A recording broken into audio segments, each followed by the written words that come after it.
Welcome back to Beyond the Uniform. I'm Justin Asiri, and each week I meet with military veterans to learn about their civilian career, what they do, how they got there, and advice for other veterans seeking to do the same. Today's episode number 297 with Laura Renner. And then my brother, who is still active duty, was getting ready to move. And I was just talking with my sister-in-law, and I had that all too familiar conversation about what she was going to do for work at their next duty station. And they were going abroad, so that there had those implications as well. And I started thinking, maybe these business owners could use a virtual assistant. And then when I was talking to my sister-in-law, I thought, here's an untapped resource of talent. Why don't I just put the two together? And that's where it was born, that we pair military spouses with small business owners. So we're helping small business owners get things off their plates, and we're creating portable work opportunities for military spouses. If you listened to the July 13th Beyond the Uniform episode, you heard me go through some highlights of my conversation with Laura because I really enjoyed our conversation. She feels like a kindred spirit, and I'm excited about who she is, but also the organization that she started, Freedom Makers. In this interview, we talk a lot about alignment, about figuring out what's uniquely right for you in this moment of time for your career, and how, when you uncover that, how it makes everything easier in your career. It doesn't necessarily make the career or starting a company easy, but it certainly puts some wind in your sail. We talk about Freedom Makers, and I think there's two reasons why this may be interesting for listeners. First of all, Freedom Makers employs military spouses and gives them work that they can do anywhere in the world, which is great for the highly mobile nature that military spouses face. At the same time, Freedom Makers is working with small businesses to provide business owners with virtual assistants who can help them in the crazy tasks that business owners have to tackle and could use help with. And so I think there's many of you who may be able to benefit as a business owner, entrepreneur, or just busy executive who wants extra helping hands and knows that in hiring these virtual assistants, you're helping the military spouse community. There's so much valuable in today's conversation, and you can check out beyondtheuniform.org for show notes for a text transcript of this interview, as well as links to everything we discuss. Special thanks, as always, to all of you who have left positive reviews on iTunes. I wanted to give a shout out to screen name Intermittent Runner, who all the way back in 2016 wrote, "Justin has taken the lead to help fill this gap in information for many active duty members and veterans. He reinforces his guest suggestions and experience with his own insight and experience. He is warm and moves the conversation forward. I wish I had the information he has collected when I was first leaving active duty. Let's support him so he can maintain and even expand his valuable work." Thank you. And for those of you wanting to help us maintain and expand this valuable work, positive reviews on iTunes are greatly appreciated. So with that, let's dive in to my conversation with Laura. Well, joining me today in Oakland, California, my guest is Laura Renner. Laura, welcome to Beyond the Uniform. Hi, thanks for having me. So for listeners, I'll give you a quick background on Laura. She is the president and founder of Freedom Makers, which creates freedom for small business owners by providing virtual assistants. Their virtual assistants are military spouses who also gain freedom because they can keep working no matter when or where the military moves their family. She started out at the Air Force Academy, served in the Air Force for 6 years as a public affairs officer, earned an International MBA at the Chicago Booth School of Business, and has worked in recruiting in the airline industry and has started a few businesses prior to Freedom Makers.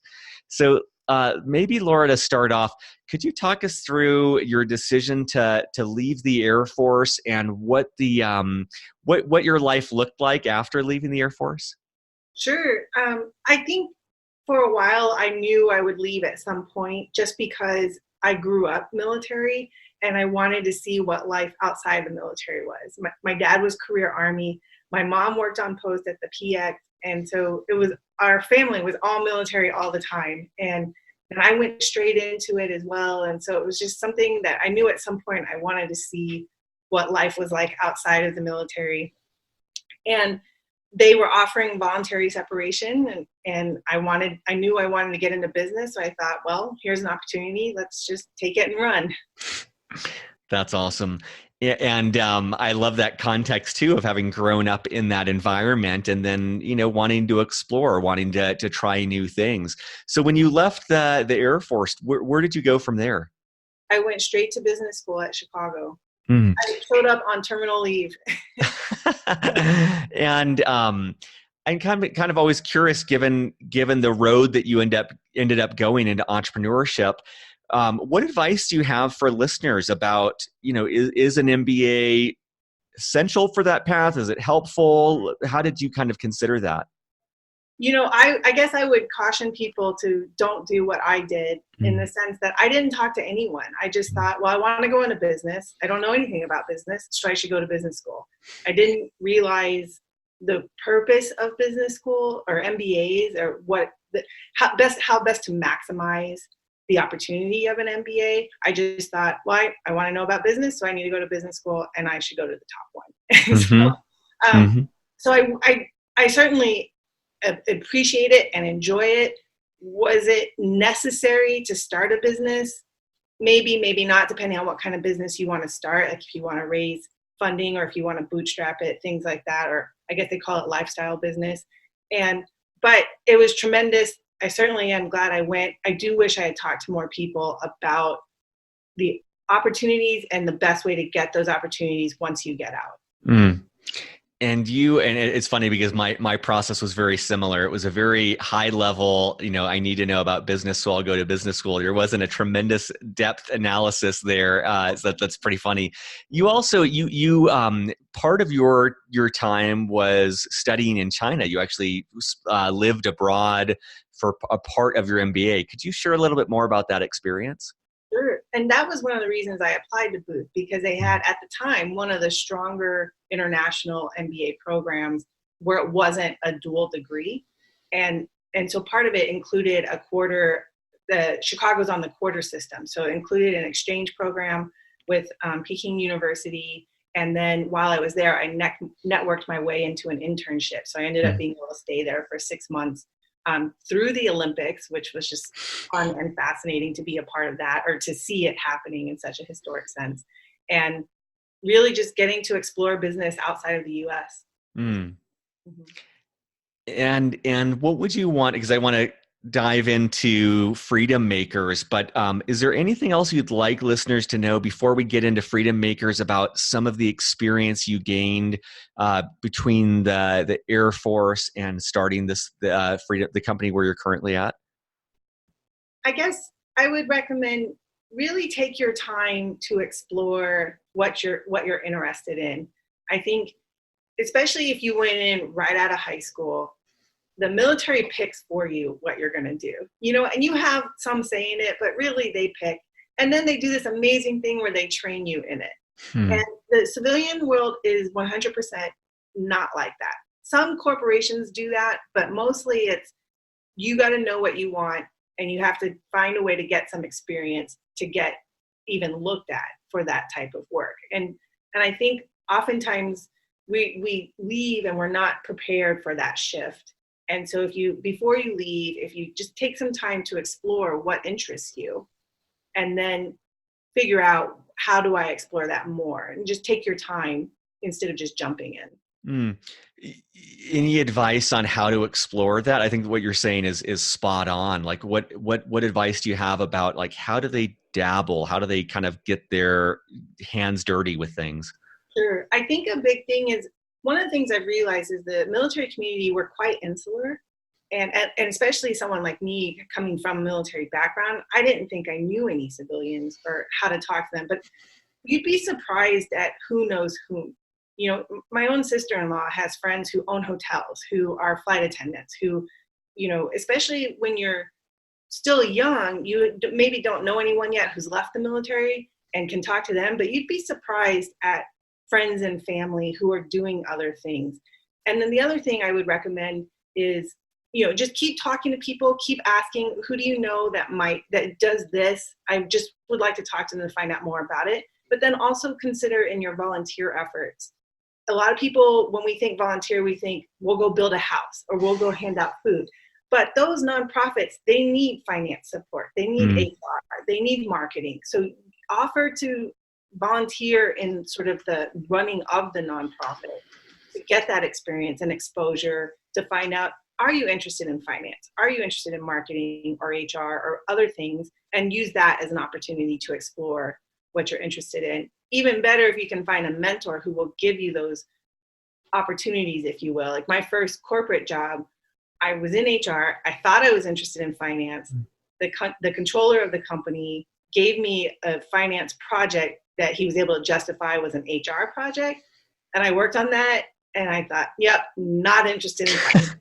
So totally killed any curiosity or about finance because I knew at that point, definitely not interested in finance. And so if you can find a mentor like that who can give you projects, guide you through them, and allow you to explore in sort of a risk-free manner, that's a great way to do it as well. That's really awesome as well, because in a, let's call it a couple weeks to a couple month project, you rolled out almost an entire functional area, an entire industry, and in another world, you could have spent years going to school and applying and then been in a job for years. It's like so efficient that way that you were able to close that door and say, okay, I know that this isn't right for me. Now I can focus my attention and energy elsewhere. Exactly.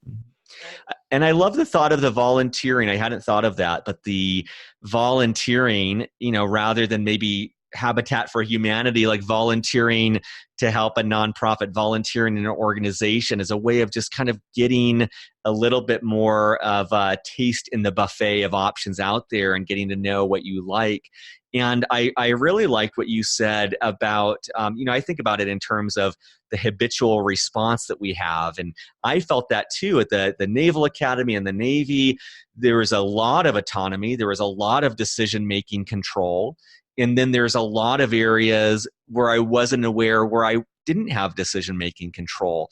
And, I had a few options for what service I wanted to go to in the Navy. I had a few options of bases and then very little options in terms of submarines. And then a lot of that then I was just kind of on autopilot. And I went to the training I needed to go to. I went to the certification. I got my teeth cleaned. I got my medical. Like so much was, I picture at Disneyland when they have the car ride and you've got the track. So you can move a little bit left or right, but you're pretty much going in the direction Disney wants you to go. And by comparison, there's thousands of options. I had 6 options in the Navy, thousands of options in the civilian career. So it's orders of magnitude different. And I love what you're saying of realizing the degree to which we habitually respond rather than being proactive and saying, this is what I want, this is what I don't want.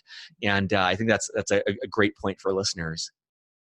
I think too, I feel like once you get in, you're pretty quick about figuring out how the system works or how the game is played, if you will.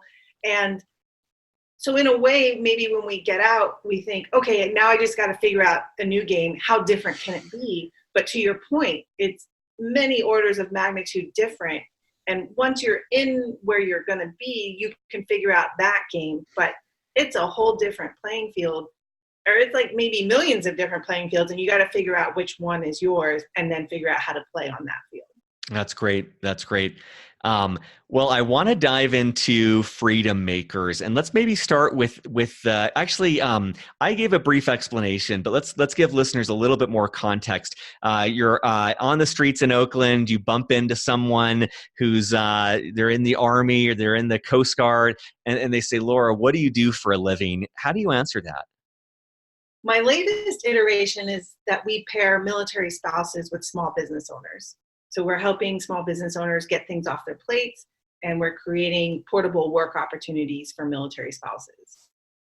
That's great. That's great. And I shared with listeners, or I shared with you right before, but for listeners, in the last couple months, I've done 2 different consulting projects. One was about virtual assistants. One was about personal concierges. They're both very vibrant fields. And so when I heard about what Laura was doing as a business opportunity, I'm like, oh, that's great. And then the opportunity of tapping into the military spouse community is even better. So I'm excited to learn more about this. So take us back to, is there a inception point? Is there a point you can pinpoint where this really clicked and you said, this is what I want to do? Yes. So I had been trying a few different businesses. I'd taken a corporate job and just nothing was ever sticking. And they say starting a business is hard, but what I realized is the hard or the difficulty in my previous businesses were more about, it just wasn't a fit for me. So it was an uphill battle just trying to motivate myself to do the work, and that one of those businesses was doing recruiting for small business owners. And I was frustrated, and I thought it was because that's the nature of starting a business. I'd been doing it for about 2 years. And at the same time, I was coming across a lot of business owners who weren't ready to hire an employee. They didn't have the consistent revenue, so it made them nervous. Even a part-time employee, would they have enough work? Would they be able to afford to pay that employee? So they didn't want to hire anyone, especially out here in California where it's so hard to hire to begin with. Do you really want to take that risk? And then my brother, who is still active duty, was getting ready to move. And I was just talking with my sister-in-law, and I had that all too familiar conversation about what she was going to do for work at their next duty station. And they were going abroad, so that there had those implications as well. And I started thinking, maybe these business owners could use a virtual assistant. And then when I was talking to my sister-in-law, I thought, here's an untapped resource of talent. Why don't I just put the two together? And that's where it was born. Originally, it was supposed to be a service of the recruiting business, but then it kind of just took off, and I was so much happier. So I dropped the recruiting side of the business and went straight, just full force into virtual assistants. And that's when I realized when they say starting a business is hard, they're just talking about everything that needs to be done. If it's hard because you're having trouble motivating yourself, then it's not a right fit of a business idea. For me, that's what I am. That's beautiful. First of all, I love that starting point. I love how these things come together. That's really incredible. But I'm appreciating this thought. I think of it in terms of alignment, and I definitely relate to what you're saying, and I think many listeners will. I think we've all probably had this experience in either work or in relationship or in where we're living, where it just doesn't feel right. And I love this sense of like the inertia that you have to overcome. I get this picture of you giving yourself a pep talk every morning to go into the office.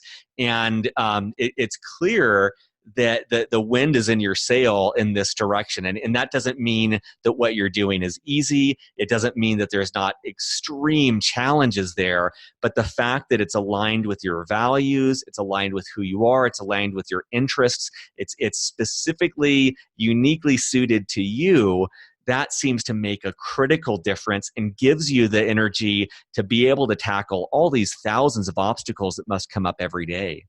Exactly. And if I could add to that too, Yeah. about alignment, when I started thinking about the idea, I'm someone who has a new idea every week, and so I started wondering, how do I know this is a legitimate idea, that I'm not going to be bored 6 months from now and want to move on to another idea? Like, how do I know this one is a fit or is in alignment? And it occurred to me, I really forced myself to sit down and think about it, because I did not want to go down this path, get other people engaged in the projects, and then be like, yeah, I don't want to do this anymore, And so I realized the big deal for me was freedom. It needed to be completely virtual so that I could run it from anywhere, because that's how I live my life. And then that became the guiding principle for everything, including the name of the business. And so one of our ways so now I always say freedom is a guiding principle. Freedom is a guiding principle and it's a core value for the business. And one of the ways we do that for our clients is that we do not have a minimum hour requirement. A lot of VA agencies will say you get, flat 10 hours a month kind of thing. You use or lose those 10 hours. We don't have that. It's totally whatever the business owner needs. And so it's freedom for them. And then, of course, freedom for the spouses, because they get to choose the kind of work they want to do. They we don't ever assign work. They say, oh, this one's interesting to me and I'm available for it and I'm qualified to do it. Please consider me for it. That's how we do it.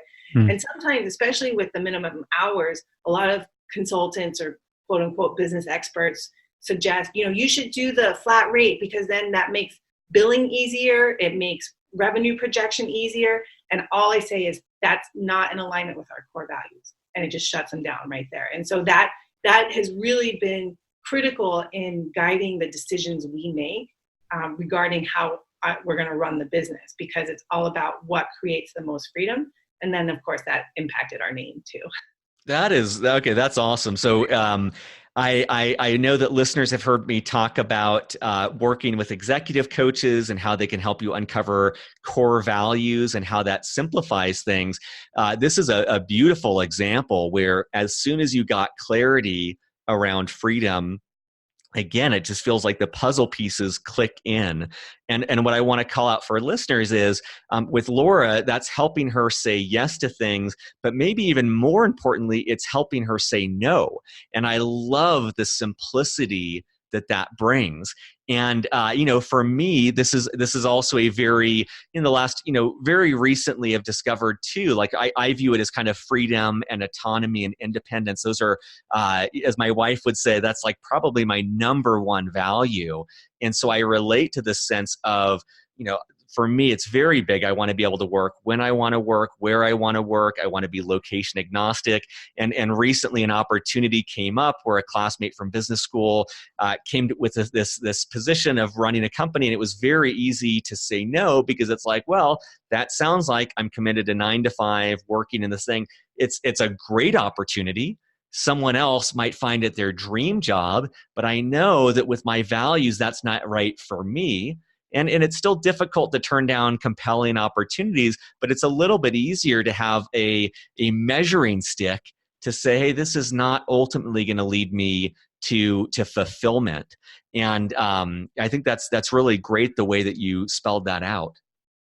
Exactly. I totally agree with you in the sense that it does become easier to say no over time as well, because as you live more and more within your values, then it becomes even clearer what's out of alignment with it. And then it's just it's easier to say no, even if no matter how compelling they are. I see that sometimes, especially out here with the tech industry, there's new opportunities coming up all the time. You're like, oh, that's a really neat, that's interesting. And then you start to think about it more. It's like, oh, but then I'd have to show up at 9.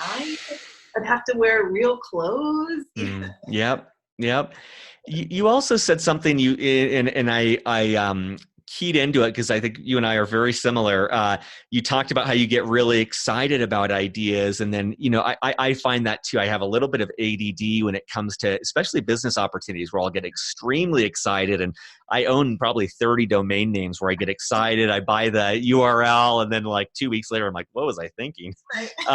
And I'm wondering, it sounds like values is one piece, but any other advice on that for anyone else like me who maybe gets excited and then fizzles out? Like, how do you safeguard against that, or how do you work with that character trait?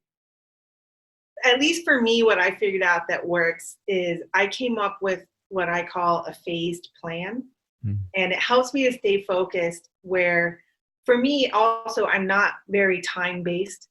And so the whole SMART goal concept is difficult for me because I'm like, well, I don't know if it's going to take me a week or 3 months or a year to accomplish this goal. And so my brother actually inspired this in me. What I did was I would come up with this is what I'm going to focus on right now. Here are the milestones. Once we've achieved those milestones, then it's safe to move on to the next phase.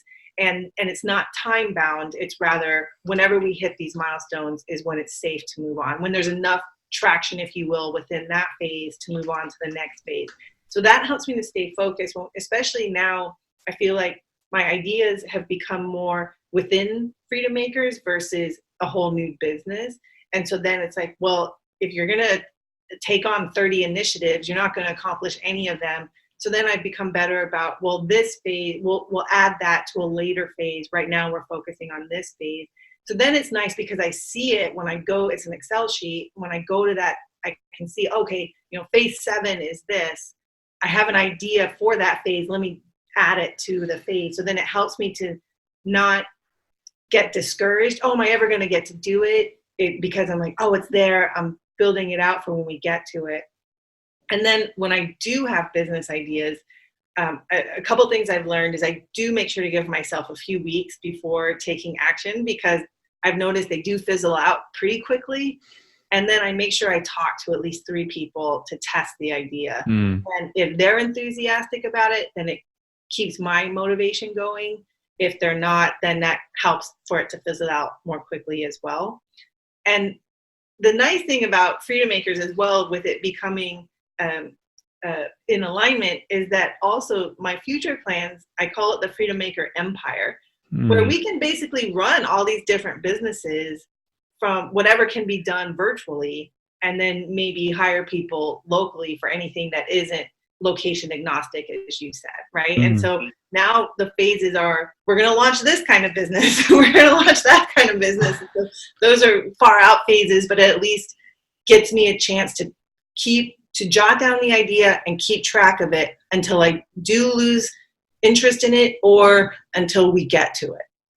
I love that. And I'm jotting down notes for myself on this. I think that you gave some really great tactics. I love the talking to 3 people idea. I love waiting a few weeks, but I particularly like this. I think of it almost in terms of buckets, and you call them phases. But what I appreciate about that is I imagine the buckets that are further out, the 7th phase. As you have ideas, as these things are percolating, you toss them in there and they have time to simmer, they have time to marinate, and then that way when you get there, it's less half-baked. I'm imagining that some of the ideas you're like, oh, let's take this out, this doesn't make sense, rather than executing immediately, and so much of that's wasted and so much that's fat that needs to be discarded. It really has time to gel and really simmer before you actually dive in to start executing. I love it. Yes, exactly. And one thing I just want to call out, because we'll talk a little bit about how listeners who have spouses or who are spouses can get involved. But I just want to point out for every listener, and this is obviously just my personal opinion, and some of it's influenced by the consulting project I did, but I do see a lot of the world going towards more and more remote opportunities. Part of that I've seen is driven by the millennials and their desire for independence. Part of that is driven by companies who want to be more efficient, and they want to employ resources efficiently. And part of that's driven by retention, where as more and more workers want to prioritize their life, if a company is going to retain them, they can't necessarily have everything be right in that place. And so one component of this that Laura and I are talking about, the thought of virtual assistants or virtual workers, plays into that piece. And so even if you're listening and you're not interested in being a virtual assistant, or you're not even interested in working with freedom makers, I think there's value in this discussion, because it's going to spill over to different aspects of the business. So all of that being said, could you talk to us, Laura? Let's just start with someone listening as a military spouse and they want to get involved. Could you take us through, first of all, like how from here they go to being involved, and then also paint the picture of what their life looks like. Like, what is it like to be a virtual assistant? Sure. So for us, the way spouses can get involved is we have an unpublished site that we can send them, so they can reach out to us and we'll send them the site. And it starts off with a video that explains how we work and what to expect. And so if they're interested, then they can fill out a form. I'm a big forms person. And when they do that, then that gets us to create a profile for them where they can highlight their experience and their interests. And then also gets in, if they want, they can be a part of our secret Facebook group of a community of other freedom makers to discuss, best practices and share celebrations and maybe even complain a little. Just kidding, but ask questions is the thing. And then from there, then they have a conversation. Right now it's with me, but it really could be anyone on the team, just getting to know them about what their past background is and what type of work they're interested in doing. And one of the things I say in the video is that we're not like other employers where you have to cushion how you explain your experience. We know the military lifestyle. We want to hear what you did with your kids, what you did for volunteering, what you did for work. We want to hear all of it because all of it impacts your capabilities and what you bring to the table. And so, you don't have to hide anything from us, is what we say. So then once they have a conversation with us, they're in the network, if you will. Right now, we do send out notifications via email. And so if they see one, and usually the notifications, we call them opportunity notifications. It has a brief description of the work. It has the estimated hours commitment and the pay rate. So if they're interested, then they can fill out another form explaining their experience. And then based on who all responds, we screen and match with up to 4 of them with the client, for the client to speak with. And then the client chooses who they want to work with. That's great. And I'm assuming there's some sort of like rating system where over time the worker gets kind of rated, and so they know how they're doing and you know how they're doing. Is that true? So that's a great example of small business and all the challenges we face when starting a business. That is something, we have it very informal, and we are starting to address it and build something of a more formal structure of that. So that'll be rolling out in the next few months. And I love what you said. It seems like you take a very holistic view to the person. This is not a cog in the machine. This is not a generic worker. Like, you're really getting to know them as a whole person. And I love that because it makes me think of your own story, where when you were out of alignment, when you were doing a job you didn't like, how dissatisfied you were and how much effort it took. And it sounds like you're helping people find the types of roles and capabilities that they're in alignment with, because they're going to be more likely to succeed with that. And I love that thought of even like the volunteer efforts or what they've done with their children, because that's true. That's things they may have enjoyed. That's things they may be good at. It's things they bring to the table. And that's pretty unique. And then the other thing I'll call out is I love that you have this private Facebook group, because I think anyone who's listening, I think that community and connection is always important. And so the question is, when you get stationed in Spain and now you're working there and you're the only worker in your town, how do you have that connection? And you're finding ways to create that virtually, so people living all over the world still have communication, connection, community, and that's very, very clever. Exactly. We realized with everyone working from home, the chances of 2 freedom makers knowing each other or even ever interacting are pretty slim, even if they live in the same town. And so that was part of it, is trying to build something so that you're not so lonely when you're working in these, because you're working from home. And another comment was, sometimes when we speak with spouses, they'll say something like, "Oh, I stopped working when I had my first kid because, my spouse was deployed at the time," or something like that. And they're like, "So I haven't used my brain in the last 5 years," or something. And I always say, you haven't used part of your brain. Like, now you want to use a different part of your brain by coming back to the workforce, because, I don't want to discount what they were doing when they were raising their kids at home.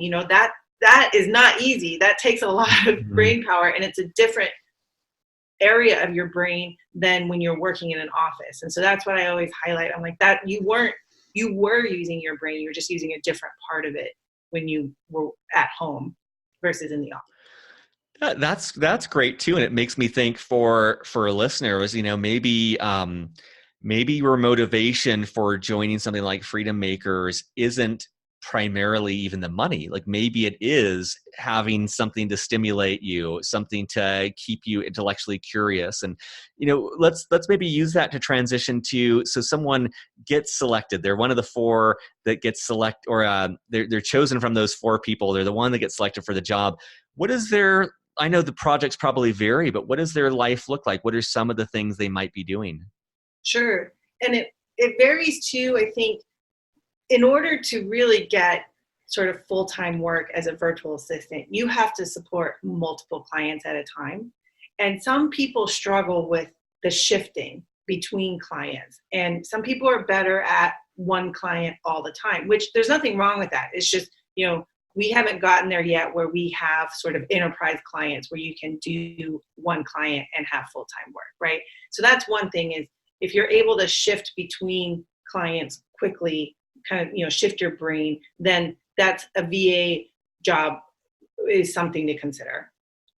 And then with us specifically, most of our clients tend to be solo business owners, solopreneurs, as I like to call them. So they're wearing every single hat, and they're trying to get hats off of their head, right? And so the ones who tend to have a successful relationship with their freedom maker are the ones where the freedom makers will just take the hat.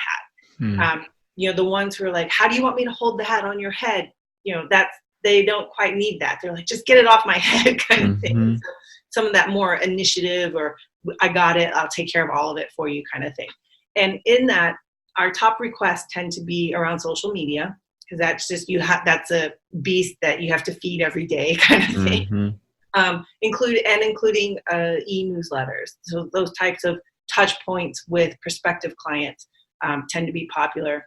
After that, the other request that I see is more what I call data management.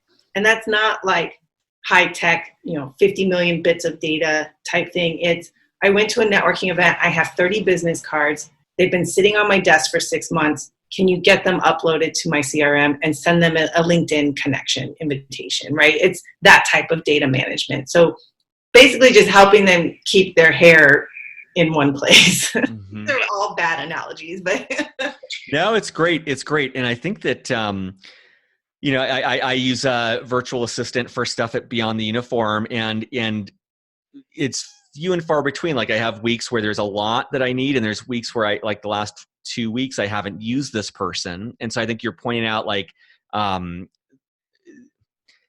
the worker, the freedom maker needs to have ideally multiple people they're working with if their goal is to have a lot of income.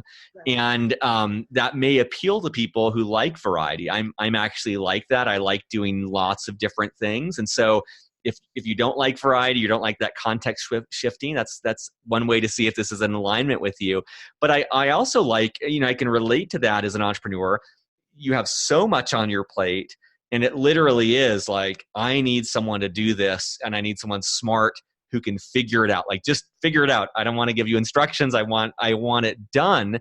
And that's another benefit I see with this, is that if you have an entrepreneurial itch, there's a nice aspect of this where you're diving in, and that like what you're explaining to me is very much entrepreneurship. It is, you're thrown into the water and you need to figure it out. You need to swim. You need to just kind of find your own way.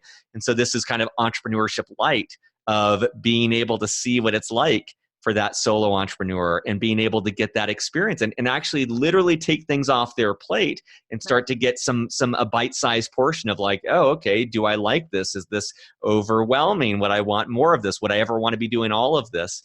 And that's another great benefit that you're providing people. Exactly. And I'll also add, some of my freedom makers have shared with me what they like is the flexibility that they get to, that's 10 hours a week. I don't have time for that, but this one is 5 hours a week that I would be interested, and the work seems interesting, and I can commit that kind of time. And then they'll like, okay, I'll work 2 hours today, and then I'm going to go to the gym, and then I'm going to go pick up my kid. They having that flexibility is what they have shared with me is what they really like about working with freedom makers.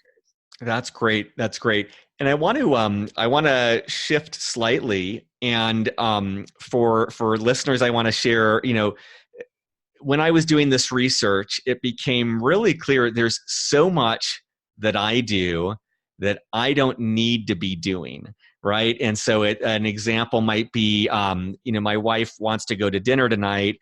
I need to find a restaurant and make a reservation, and that's very doable, but I don't need to be the one doing it. Or I want to go to a movie, or we're going on a vacation and I need ideas of what to do. Like, there's or I'm buying an air conditioning unit. I need some price comparisons. There's a lot of things that, like, yes, I can do it. It's going to take half an hour, a couple hours. It doesn't need to be me. And I think that whether you're an executive or an entrepreneur, it doesn't really matter. It's like starting to get thinking in terms of chunks, like what are chunks I can get off my plate? How can I delegate? And I want to ask Laura about if someone listening wants to experiment with this. Maybe they do run their own business. Maybe they're in a job already, but there's just stuff that they need to get off their plate. How does it work for the person hiring the freedom maker? How does it work for the person who's going to be working with them? Well, I'll say I have right now so many thoughts. Let's see if I can organize them. Yeah. Well, one of the things I'll say is a framework to think about when considering what to delegate is, I always say, time management versus energy management. So if you think of an example of cooking a meal and then cleaning the dishes afterward, let's assume they both take 30 minutes in this example, this scenario. And is there one that you personally prefer? Definitely cooking. So Yep. I prefer dishes, right? Yeah. In all honesty, right? So let's say, I come to your house, you cook dinner, or no, I'm going to cook dinner and then you're going to do the dishes afterward, right? Are you going to be more drained or less drained after that time? More. Yep. More. But it's the same amount of time, right? We both spent 30 minutes on it, but you're more drained after doing dishes than you would have been if you had cooked, right? And so that's the example I like to share is, even though it doesn't seem to take a lot of time, if it's not something that gives you energy, it's draining your energy, which then leaves you with less energy to do the tasks that you do enjoy, right? If you had to do dishes and then cook, how much would you enjoy the cooking afterward? Oh, much more. Yep. And so, but if you didn't have to do the dishes at all, how much would you enjoy? Much more. Yeah. If I didn't have to touch the dishes. Yep. I love that because it's like it's like finding the pieces that sap our energy. Yes. And I love that distinction with time too, because it is interesting. Like, 30 minutes for me of mowing the lawn is excruciating, but 30 minutes of whatever other activity is energizing, and everyone's different. And I love your example too, because it's like, well, literally in this case, the part that I dislike, you actually enjoy, and vice versa. So it's like, it's just an efficient distribution of a task. Exactly. So when you're thinking about what to delegate, rather than thinking about what takes up most of your time, or sometimes I hear business owners say, yeah, I feel like I would let something go, but I can do it faster than them. That doesn't matter, because first of all, presumably you're paying them less than you make. So time doesn't necessarily matter in that regard. But also, if it's, yes, you can do it faster, but if it doesn't give you energy, it's not worth it. Right. And so then start there. Like, what drains your energy? And of those things, what do you feel comfortable letting go of? Because that's another big thing. Like in my business, I still handle all the payroll and billing. And people say, well, that's something you could delegate. I just don't feel comfortable letting that go. I'm sure at some point it will get too big or too cumbersome that, yes, I will be ready to let it go. But at this point, that's not the case. So I'm not going to let it go. And whereas I feel, there are other things that I have let go where someone else may not have let go, because it's just whatever you're comfortable with. I love that too, because the example that came to mind for me that I most rely on the virtual assistant for is doing the show notes for Beyond the Uniform. It takes 10 minutes. It's very easy. It's not a huge time thing. And I hate doing it. And it's almost like the way I view it is like, what's on your dread list? What is the to-do list that is constantly getting kicked down the curb? That was one where I'm just always kicking, or with my company Storybox, I hate nagging about invoices. And it was the consistently, week in, week out, it was the to-do list that always got pushed a week. It got pushed a week. It got pushed a week. Finally, I realized, like, it's not about time. It's about I'm just not doing it. And so I took the time to write down the processes and turn this over in a way that I was comfortable.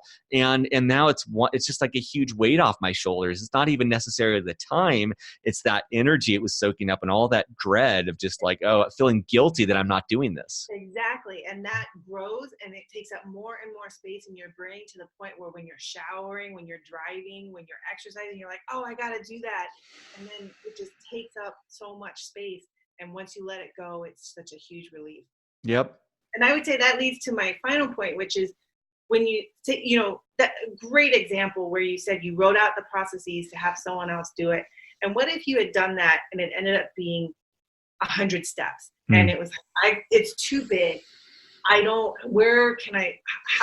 can I let someone else do this? It's so big and I really can't let all of it go. Then in that case, I say, start with the biggest thorn in your side. So maybe it's the first 20 steps you let go, and you'd still do the last 80, or in the middle or at the end, that kind of thing. There was an example, a business owner said he had built out a whole process for researching prospects, then reaching out to them, and then taking notes afterward. And he had built it all out, but he just wasn't ready to let the whole thing go. And I said, okay, well, what about you just let go of the research part first? And then once you're comfortable, maybe let go another part after that.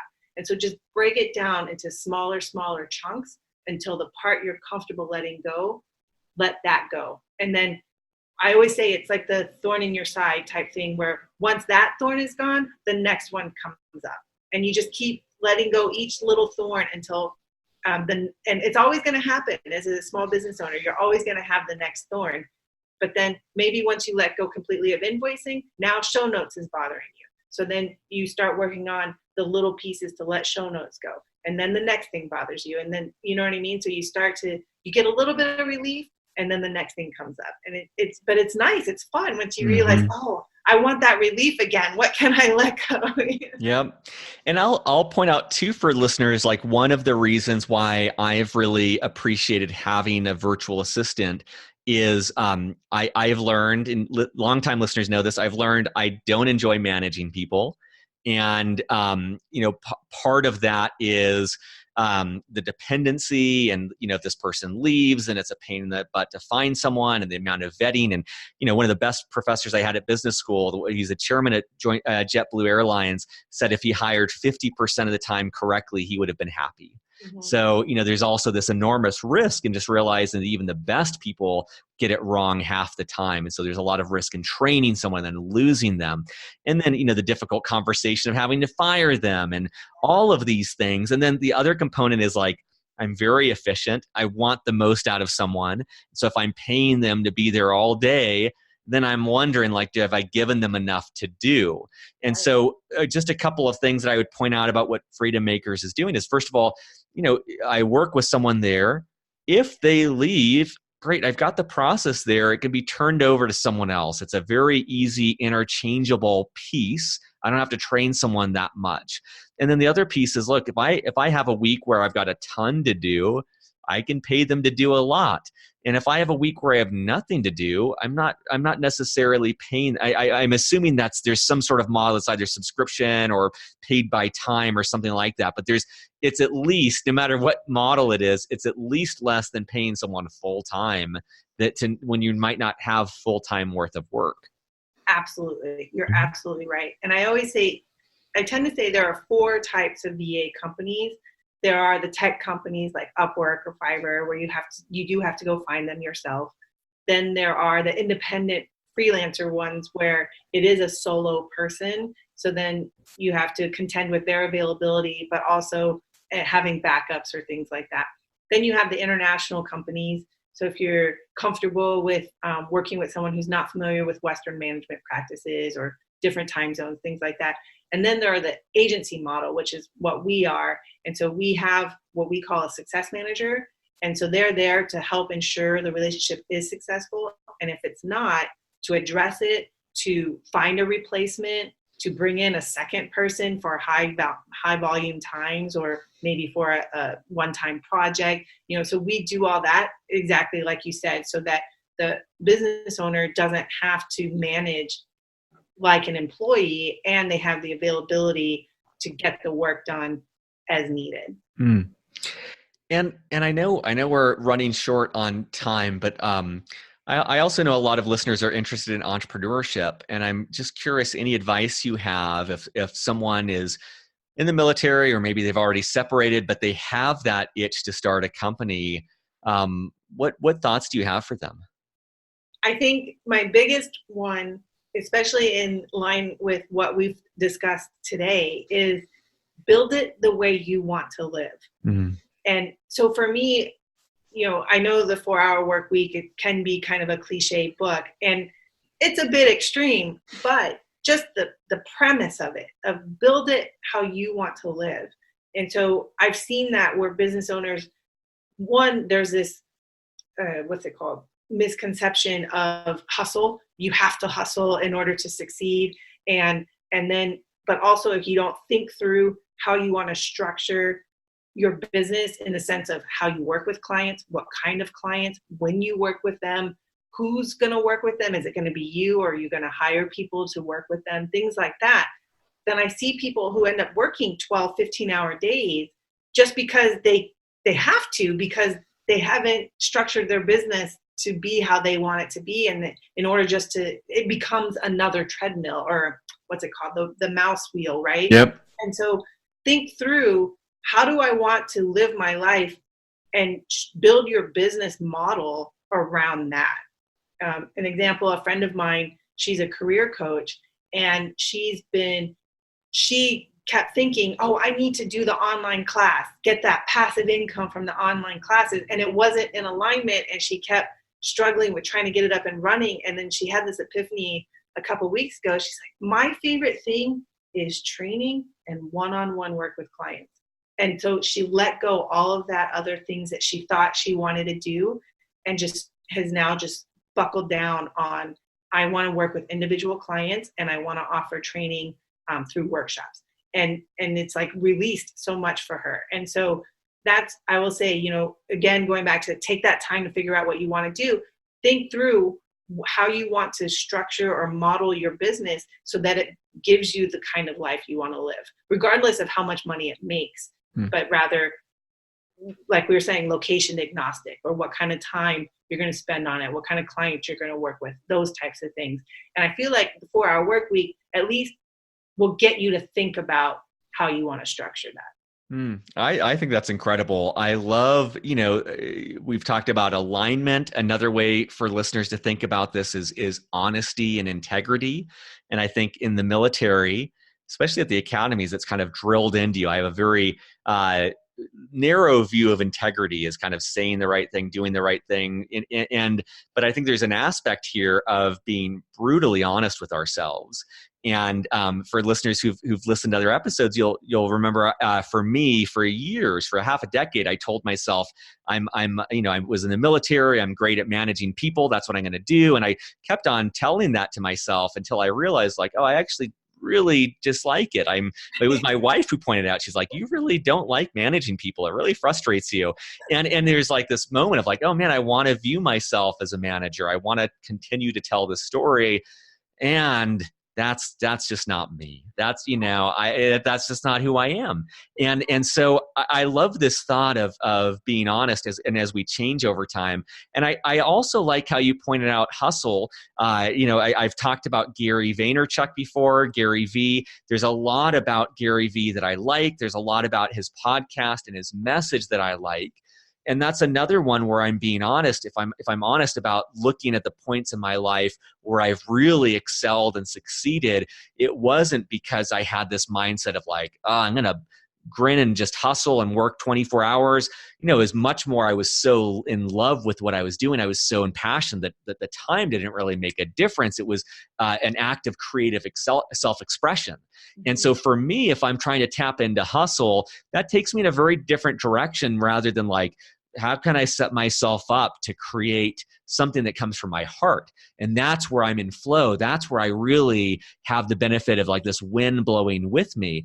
And so all of this is kind of, we're circling around the same thing of alignment or integrity. But I think that, Laura, you're really articulate at showing this in practice for your company, for yourself, for your workers, for the clients that you work with. Everything here is meticulously in alignment. And that is not, I just, externally, I'm going to predict that is not easy by any means to meticulously build a company that's in alignment. I think imagine there's a lot of soul searching, a lot of honesty here, and rigor.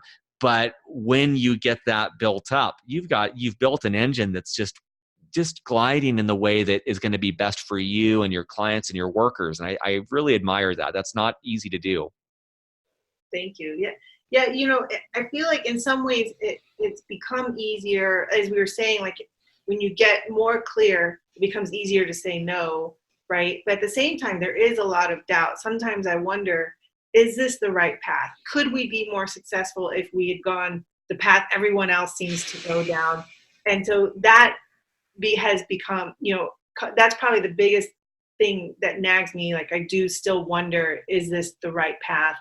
And then, but also I recognize that this might be a different path a year from now, or 10 years from now, depending on, as we continue to grow or as we choose to address certain aspects of our business and also the market, maybe that will shift as well. But I really, a big lesson for me is one day at a time, one door at a time, focus on that. And then don't worry about the next door. It'll present itself when it's time. I love that too. I love that as a discipline of staying present with what's happening. And I can think in my own business experience where I stuck to the founding vision when the market had changed and our customers had changed, and how that was so detrimental to our business. But if I had built up that discipline you're talking about of like moment by moment, what is right, what is in alignment for us as a company, for me as an individual, that's a way to stay in tune with the market. That's a way to stay in tune with yourself and your team and your employees and your clients, rather than like, I think this partly comes from the military for me, rather than like, this is the way it is and I'm going to make this work and I'm going to break through walls. Maybe the wall isn't worth breaking down. Maybe there's now a freeway right next door that I can hop on rather than trying to pummel through this. I know we have just a few minutes left, and I always like to leave the last question open-ended and just kind of turn the mic over to you. And you can take that either as what have we not covered that you want listeners to know, or what are some final words of wisdom that you want to leave listeners with? Oh my gosh. I will say, I really enjoyed our conversation today. It's been a lot of fun. I don't know if there's anything more. I'm afraid if I say anything else, we'll talk for another 30 minutes. Oh, I love it. And I feel the same way, being honest, since we're talking about honesty, I'd kind of entered in, and it's a day that's very full. And there was part of me where it's like, this will be great if we can just do 30 minutes, be to the point and wrap it up. And clearly this was not one of those conversations. It's one that we could have gone for 2 hours. And so, I want to thank you, Laura, for first of all, for joining us on the show. Second of all, for the work that you're doing to support the military community. I want to highlight for aspiring entrepreneurs, in addition to being in alignment, Laura has found a business where it is good financially. It's a solid business, and it's doing good in the world. And I want to highlight that there is a possibility to do both. You don't have to, she doesn't have to make these sacrifices for herself, her family, to make this work and save these military spouses. She's doing something that works for her and for the military community. I think that's really great to have both of those be equally weighted. And yeah, I think that there's something in here for if you are interested as a military spouse. Their website is freedom-makers.com. It'll be in the show notes. And if you're interested as an employer, even if you're just an individual or maybe you work at a company, you can go there as well and find out about using a virtual worker to work more efficiently and to get some of the negative energy off your plate to free up for the stuff you enjoy. I love it. Love it. Yeah. Well, thank you so much, Laura. Thank you. Surface.